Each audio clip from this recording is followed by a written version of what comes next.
አባባ ዳኒ በግንባሩን በሽጉጥ ብለው አሳረፉት። አንተ እንዴት ብትደፍረኝ ነው እቤቴ ውስጥ መቀመጥ ሳያንስ እንደገና ደግሞ ልጄን ጉሮሮ ልታንቀው ሞከርክ እንዴ?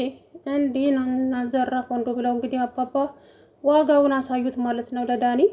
እሱም ደግሞ ምንም ማድረግ አልቻለም። አባባ ሊበቀል ሲሞክር ግን አባባ ሌላ ሰው ከኋላ አስከትለው ነበረ። ዳኒን የፍጥኝ ወደ ኋላ አስሮት ሰውየው እንግዲህ ዋጋ እያስከፈለው ይገኛል። ዳኒ አሁን ላይ ተስፋ ቆርጧል። ምንም ነገር ማድረግ አይችልም።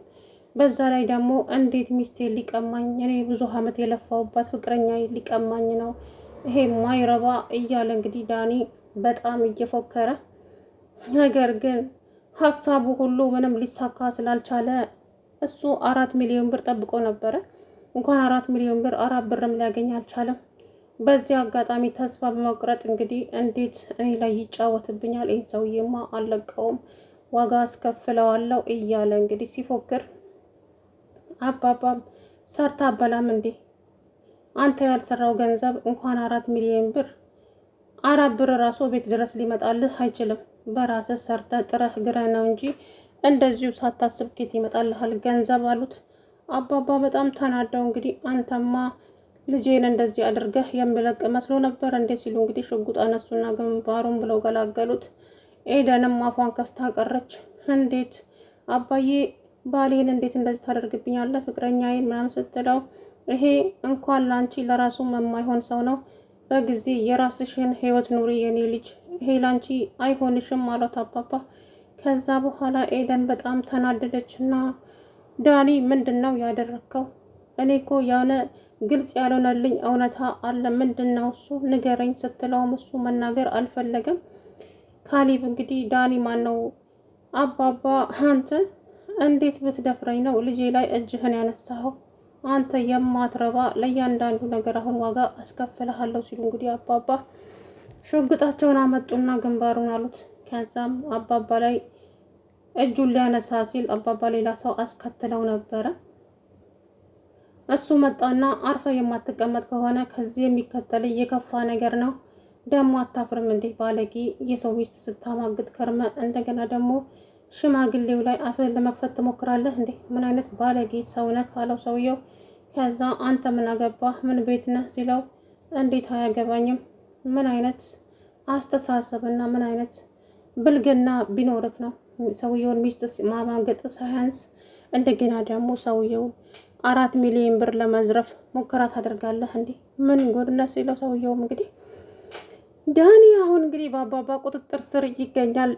ካሌብም ሆስፒታል ገብቷል። ካሌብ ጉዳት አድርሶበታል። ሰውየው ዳኒ ጉሮሮን አንቆ እንግዲህ እንዳያችሁት ጉዳት አድርሶበታል ማለት ነው። ምክንያቱም ያሰበው ሁሉ ስላልተሳካለት አንዱም አልተሳካለት። ኤደንን እንግዲህ አንድ ለቅቄ አኖርሻለሁ፣ እንደፈለግሽ አንቺ እንደፈለግሽ ነው የማኖርሽ፣ ጓደኞችሽ እንደሚኖሩት እንደዛ ነው ላደርግሽ። እኔ ሀብት አልፈልግም፣ እኔ የምፈልገው ንጹህ ፍቅር እንጂ ሀብት ንብረት ፈልጌ አይደለም።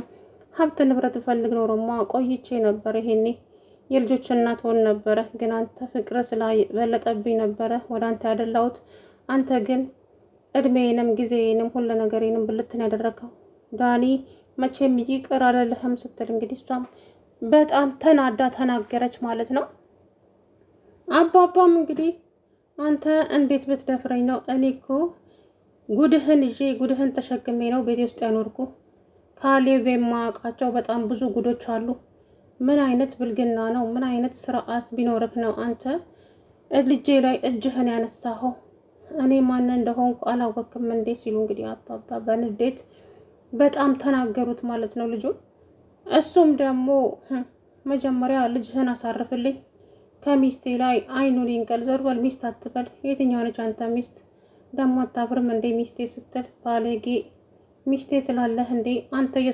ልጄ ሚስት ስታማግጥ ጭራሽ እህቴ ነች ወንድሜን ተባብላችሁ እቤቴ ውስጥ አስገባች። ይሄንን ካሌብ የማያውቅ መስሎ ነበር እንዴ? ካሌብ ሁሉንም ነገር ያውቃል። እኔ ነኝ ሁሉንም ነገር ጊዜ ይፈታዋል ተው ብዬ እስከ ዛሬ ያቆየሁት። አንተ ግን በጣም ነውረኛ ሰው ነህ ሲሉ እንግዲህ አባባ እንዴት ጭራሽ እንዴት ብትደፍረኝ ነው ሲሉ እንግዲህ እሳቸው መሳሪያቸውን ላጥ አደረጉና ግንባሩን አሉት። ከዛ በኋላ ካሌብ አባዬ ተው፣ የእሱን ነገር ለእኔ ተው። ከዚህ በኋላ ምን ልትሆን አሳያለሁ። እምቢ ካልክ ዋጋህን ነው የምሰጥህ። አሁንም እያለ እንግዲህ ዳኒ ካሌብ ላይ እየፎከረበት፣ ጭራሽ አሁንም ልጄ ላይ ትፎክራለህ እንዴ ሲል ኑ ግቡና ዋጋውን አሳዩት ሲል እንግዲህ አባባ አጋቾቹን ከኋላ አሰልፎ ነበረ። መጥተው ጋማውን ይዞት እንግዲህ ዳኒን አግተው እያሰቃዩት ይገኛሉ ማለት ነው። አባባ ዳኒ ተስፋ ቆርጧል። አሁን ላይ ምንም ባረግ ምን መብቴ ነው፣ ማንም ሊወቅሰኝም ማንም ሊናገረኝም አይችልም። ምክንያቱም እኔ ላይ እንደዚህ ተጫውቶ የማይረባ ሰውዬ፣ እኔ እኮ ቲና ላይ መስሎኝ ነበር ይሄ ሁሉ ጨዋታ፣ ለካ እኔም ላይ ሙድ እየያዘብኝ ነበረ።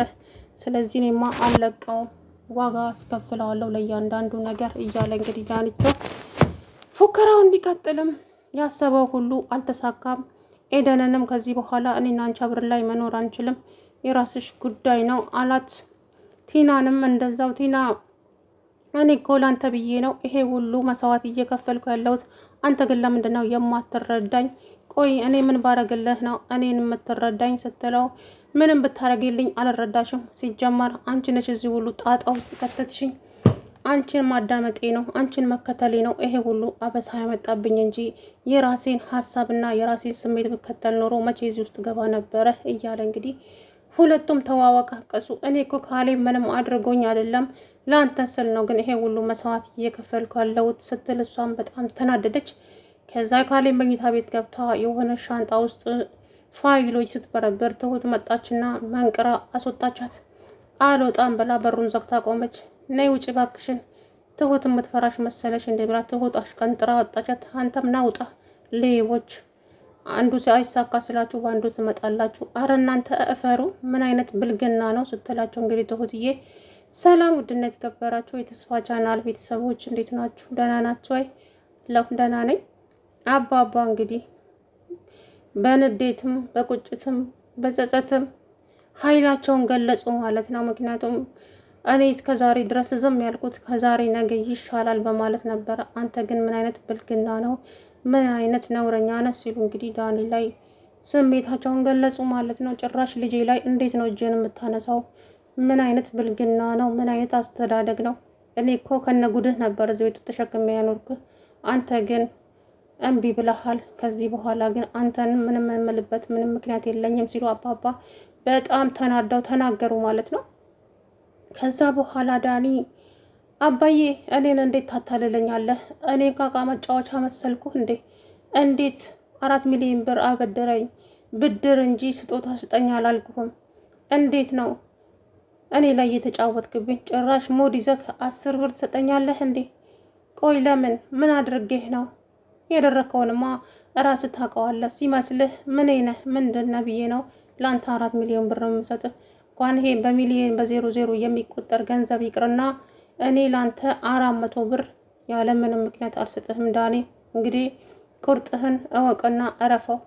እኔ ላንተ ምንም አይነት ገንዘብ አልሰጥህም። ምን እኔ ብለህ ነው የምሰጥህ? ምንስ ተያዣለህና ነው? አንተ የሴት ቂጥ እየጠበቅ የሴት እጅ እየጠበቅ የምትኖር ሰውዬ ለአንተ ብድር የምሰጥበት ምንም አይነት ምክንያት የለኝም ሲሉ እሳቸው እውነቱን ተናገሩ።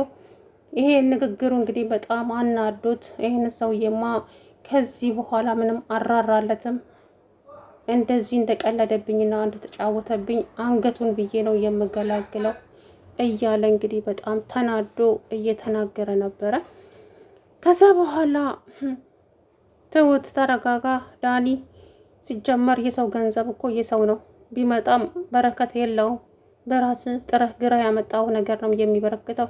ትሁት እኔ አሁን ምክር እንድትሰጭኝ እንጂ ተረት ተረት እንድታወሪልኝ አይደለም። በእናትሽ መሮኛል። ስለዚህ አሁን ምክር ብቻ ነው የምፈልገው ሲላት፣ እሷም መከርኩህ እኮ ምክሬን አልሰማ ብላችሁ ነው እንጂ እስከዛሬ የኔን ምክር ብትሰሙ ኖሮ ይሄን የት በደረሳችሁ ነበረ። ግን ምክር አትሰሙ፣ ምን ዋጋ አለው? የእናንተ ድርቅና ዋጋ እያስከፈላችሁ ይገኛል። ስለዚህ ቻሉት። እኔ እኮ ብያቸዋለሁ ዳኒ፣ አባዬ ተጠንቀቁት። አባዬ ድኖ ከዚህ ጋር የተነሳ ቀን ሁሉም ነገር ያበቃል። አባዬ ሁሉንም ነገር ጽፎ አስቀምጦላችኋል። ጉዳችሁን ብላችሁም ዝም ብለሽ ወሬሽን አታውሪ፣ አርፈሽ ስራሽን ስሪ ብላችሁ ይላል። አሁን ታዲያ ከኔ ምን አይነት ምክር ነው የምትጠብቀው ስትለው ዳኒ በቃ ተይኝ፣ በቃ ተውት በእናትሽ፣ አሁን ምንም አይነት የምሰማው ነገር የለኝም። ግን እሰራለታለሁ፣ እመኚኝ ዳኒ። እውነቴን ነው የምልህ፣ አባዬ የምትጠነቀቀው ነው የሚሻልህ። አባዬ ምንም አይነት ምህረት የለውም። ብቻ በኋላ የሚመጣብህን ነገር ቻለው አለችው። እዛ ተናዶ ወጣ። አባዬም ደግሞ ለካሌብ ይሄም ግን ምን አይነት ቀልደኛ ነው እባክህ፣ እንደው 4 ሚሊዮን ብር የእውነት ይሰጠኛል ብሎ ነበር እንደ ጠበቀኝ። 74 ሳንቲም አልሰጠውም። እኔ ምን አደረገልኝ ብዬ ጭራሽ እላይ ላይ ተሸክሜ ከነብልግናው ያኖርኩት ሳያንስ ከኔ ብድር ይጠይቃል። ደፋር ሲሉ እንግዲህ አባባ ካሌብና አባባ ሙድ እየተያያዙ እየሳቁበት ነበረ።